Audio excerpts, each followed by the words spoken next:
Meron na akong nilutong ganito pero titiyakin ko sa inyo na itong kasunod na lulutuin ko ay mas masarap di hamak.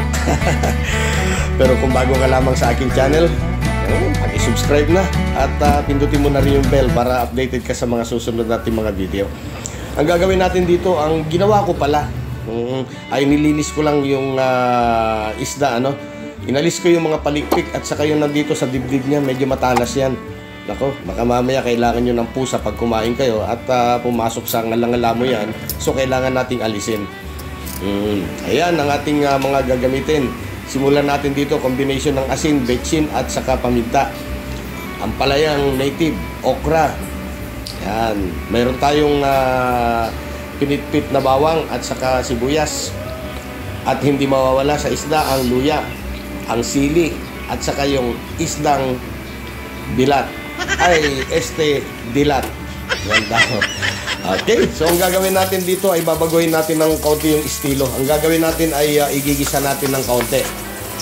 Inuna natin yung luya at saka natin sinunod yung bawang at saka sibuyas. Hindi naman natin ito lulutuin ng gusto eh. Medyo lang, yung kaunting lumambot lang yan. Yan, okay na to. So ilagay na natin yung mga isda. Okay. Red snapper yatang English nito eh.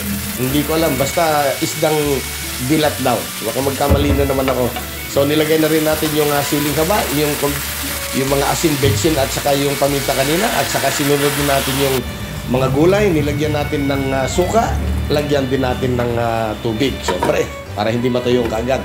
Pakukulan lang natin ito ng mga 5 minutes sa mahinang apoy. Then boom. Ayan ang medyo nangangamoy mabango na kaagad. Naglagay ako ng kalahating kutsara ng asukal. Yan ay para lalong mas malinamnam yung ating niluluto.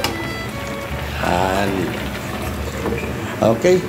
Ibalik natin yung takip at pakukulan natin hanggang maluto na at lumambot yung mga gulay. Ang bilis talaga ng aking kalan.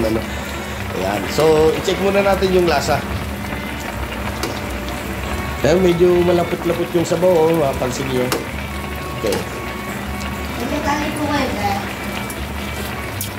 Aba, saktong-sakto. Eksakto, gaya ng sinabi ko kanina, lalong mas masarap ito kaysa dun sa una kong minuto. So, ilalagay na natin, ready to serve na. Ihanda na ang maraming kanin at siguradong mapapakamay ka nito. Napansin nyo yung ginawa ko doon sa ampalaya, Pag medyo mura pa yung ampalaya, hindi ko na inaalis yung yung pinakabuto. Wala naman hindi naman mapait yan So ready to serve na. Kain na tayo, guys. Muli, maraming salamat sa mga nanood, walang sawang nanonood at sa mga hindi pa nakasubscribe, makiusap naman. Pa-subscribe naman dito sa aking munting channel. Please support by way of subscribing. Maraming salamat po muli. Kita-kits sa susunod na video. Bye-bye!